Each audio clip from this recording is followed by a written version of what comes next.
Hello YouTube, this is the video of installing the previous meter into the RV, and so the biggest challenge facing initially is to go ahead and put the shunt in.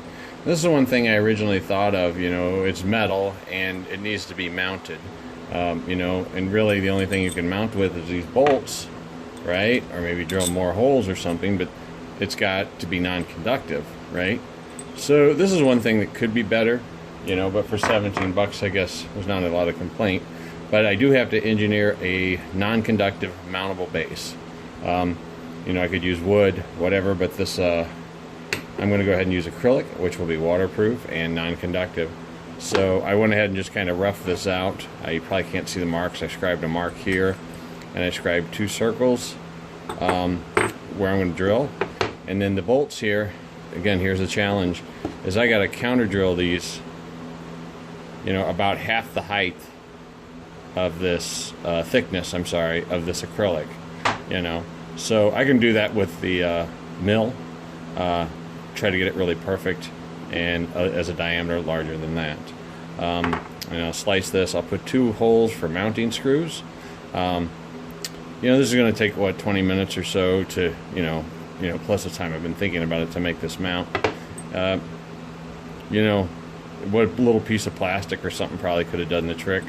You know, it would have been a nice addition. But anyway, I'm going to go ahead and go with this. I'm going to do some work on this part. Probably not going to show you all of the operations, but I'll get just back to here when this thing is ready to go. Okay, I've got some pilot hole drills. Holes drilled. I'm going to go ahead and open these up.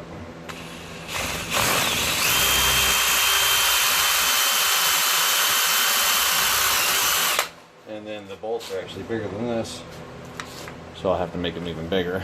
But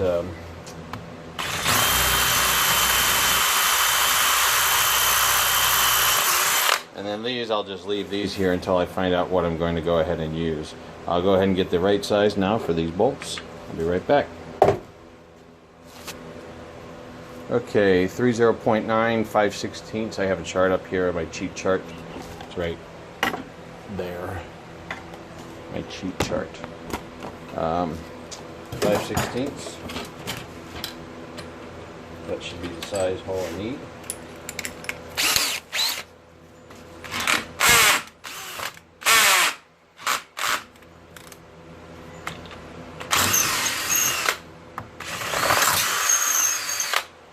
Oh, shattered some plastic out.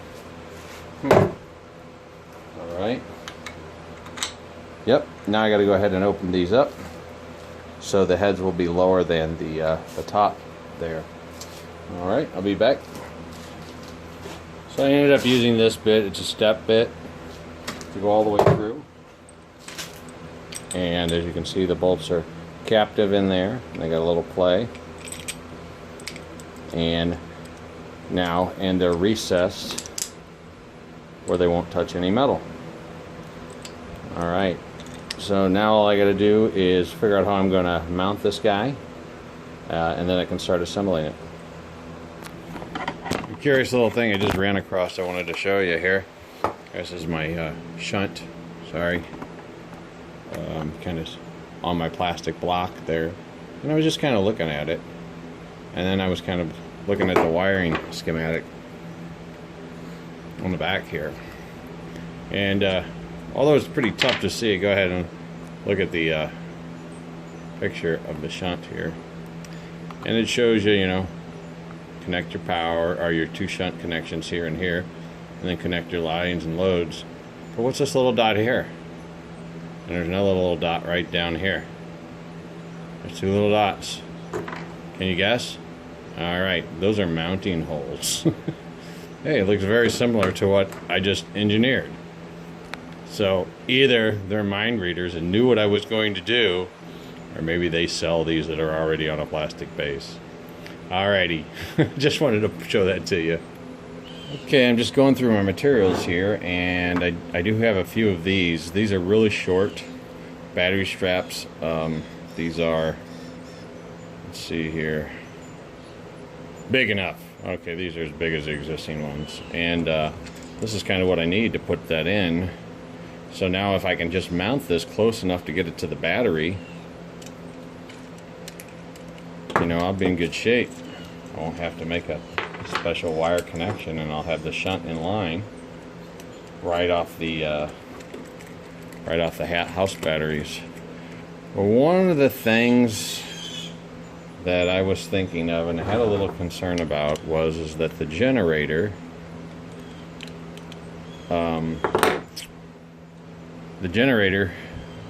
start circuit will run through this shunt, and I'll just have to check and see if it's over 100 amps. I don't think it is. You know, starting the generator, you know, we'll just have to, it's a 2-cylinder, low RPM. We'll just have to see. That may put a kibosh on my whole plans here,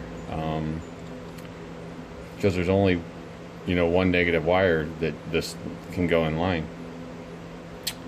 So anyways, this is kind of what I got in mind. I'll just go ahead and take the cable that's on the battery and stick it here, and then take this and put it on the battery, assuming I can find a place to mount this close to the battery.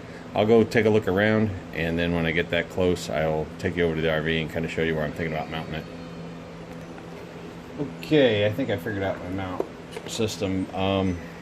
Just a little concerned about, you know, whatever dirt or something in there and becoming conductive. So just going to go ahead and put a piece of duct tape on the back of this.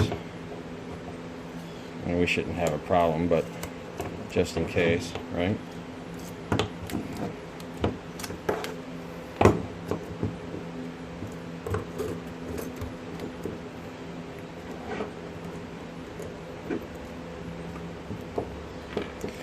What I think I'm going to do is wire tie it. There's a piece of metal there, and it's a bracket for a radiator, or a radiator. I don't know if that's the correct term. I think it's a transmission cooler. And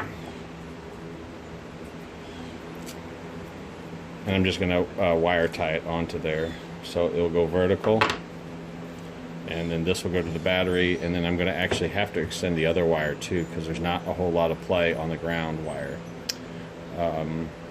So anyway, let's go over there and take a look. Anyway, okay, so there's the negative side of the battery, and this is the negative wire here, and I've got that tight. So the thought is, if I can get this behind here, which I should be able to, I think.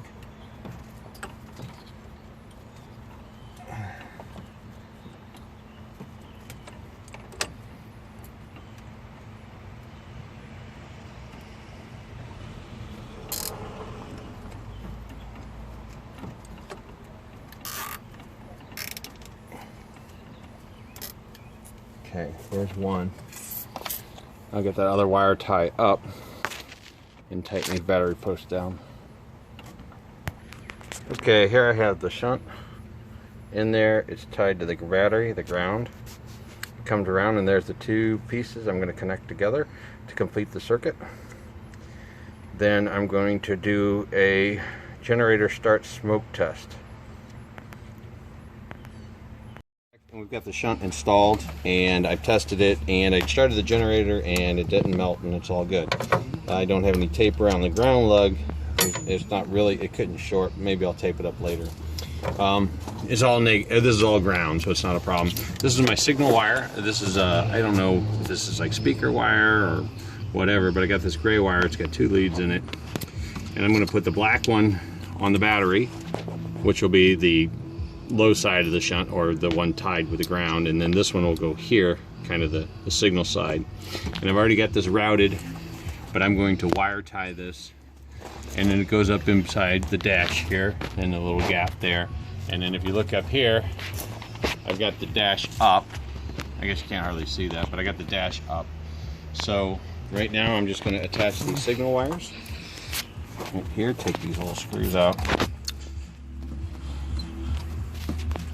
and I'll just show you one of these. And I'm sure, you know, whenever anybody's doing something like this, they drop the screw, right? So let me drop it real quick.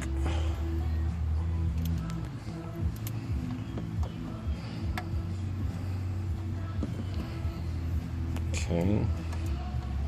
All right, I got one signal wire in.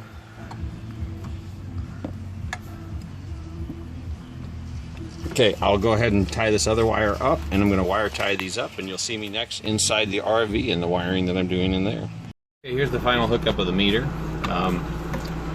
This wire here is the one that this one came from the shunt, and I used the black that was connected directly to the earth ground, and the red wire is on the other side of the shunt. That's you can't probably see very well. That's those wires here. And now I put some other two wires here, and these are for the positive and negative to light the display. Now it kind of shows tying them together. You know, this, you know, in the United States everything's typically 12 volt earth ground, so I'm actually just tying the earth grounds together, and then the positive will go to the battery. So let me show you. The second wire has already been tied into the unit as well. That's this one here, power, and I color coded that. Okay, starting to, you know, I don't know where it cut out, but anyway, I got these color coded positive and negative, earth ground. Now I got that wire back here. So we're gonna go ahead and strip these wires back, and I'm gonna fold these. And my good wire strippers broke the other day, so, and my crimpers, so I don't have those. Anyway, I'll put these on here, these connectors on here, and in lieu of having my crimpers, I've got makeshift crimpers.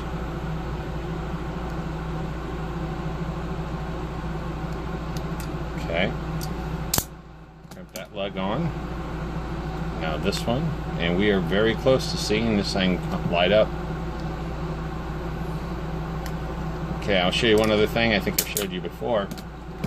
In here, there was the ground bus, negative ground bus. This was already in here. I made this one. It's isolated on a piece of wood. It's called positive because I'm positive, and it's got a plus, the international sign of positive.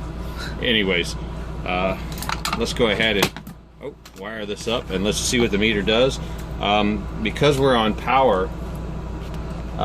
AC right now, it's not, I don't believe it's going to show much of an amp draw. Oh, and I had this all planned out, and guess what? I got the wrong size nut driver.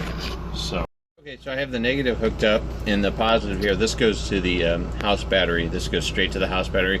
It's got a 30 amp intermediate breaker on it, and we're going to go ahead and tie this up to the positive. Again, the positive terminal I made.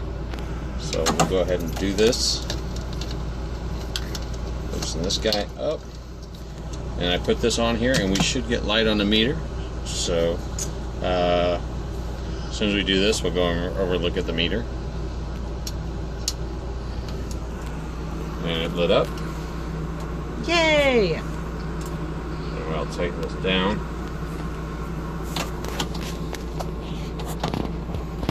Okay, so we see the voltage is running at 12.4, and it shows using 4.26 amps, 51.67 watts. So if you want to turn the backlight out, you just hit this, that shuts the backlight out, and turn the backlight on. If you want to clear the watt hour again, you just hold this down a little longer, it'll say clear, and it will clear it. So I'm plugged into shore power, and this is still showing that it's consuming 4.21 amps, which is pretty curious. Seems like my inverter's not providing enough current to run a few lights. Anyway, 12.15 volts, that looks a little low. You'd think the inverter would hold this thing at 13 or 13 something more than that. Anyway, the whole point about this is you can really, you know, when you get this, you can really get some insight to what's going on. I want to try a few things. I can see that my charger is not providing enough current, because this should be either a negative number showing charge or zeroed out. I'm going to go ahead and start the RV up, and I suspect that the alternator will start charging. It will make a difference. So let's go ahead and try that.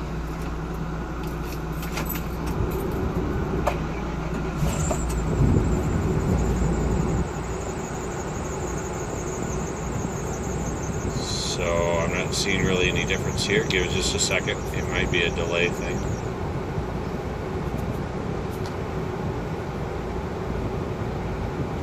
So the alternator should kick in and start charging. I noticed earlier when we tested from the outside, it took about a minute. Okay, so my current went to 0 now, and my battery voltage went from like 12.15 to 12.52, which is showing is the alternator is providing current to the battery. Now the battery is actually charging. That's pretty interesting there. So the alternator is charging. Okay, you don't know any of this unless you have this kind of meter. But the alternator is now providing current. It would be awesome if this was a plus and negative meter, but it's not. It's zeroing out, but that does mean current's going into the battery. Now I'll shut the RV off, and the alternator will quit providing power, and we should notice this. The voltage will drop back down, and you'll start to see a drop.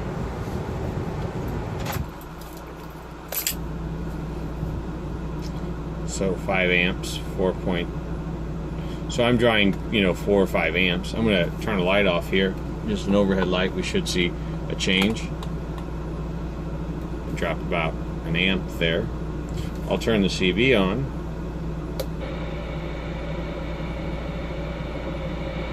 That didn't seem to have any effect. I got another light over here. I'm going to... Oh, there we go. As we turn lights on and off, we're noticing the amperes changing. I'll turn this one off. 3.84. The big load here is I have an inverter running the TV, which is above. You can't. It's right there.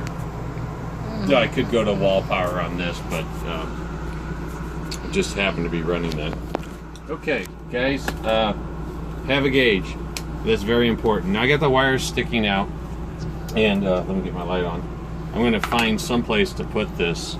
The whole thought is to get another one of these to put it on the run battery, the motor, the vehicle battery. But this is really nice. I can kind of see what's going on. You can see I can already determine that the inverter can't even keep up with the 5 amp load. So we'll look into that. But a lot of the mystery about the power system is disappearing. And that's totally due to having a meter that is like this and shows you what's going on. Okay, guys, thanks for watching. I hope this wasn't too long, but I'm really happy with the meter. I know 2 videos on the meter is a lot, but anyway, really, really nice. I'm very happy with it. You ought to look into this if you got one yourself. I'm kind of curious. The new RVs even got this level of technology. $17 for this meter. And you can see so much of what's going on. Very important stuff. All right, guys, have a nice evening. Thank you for watching.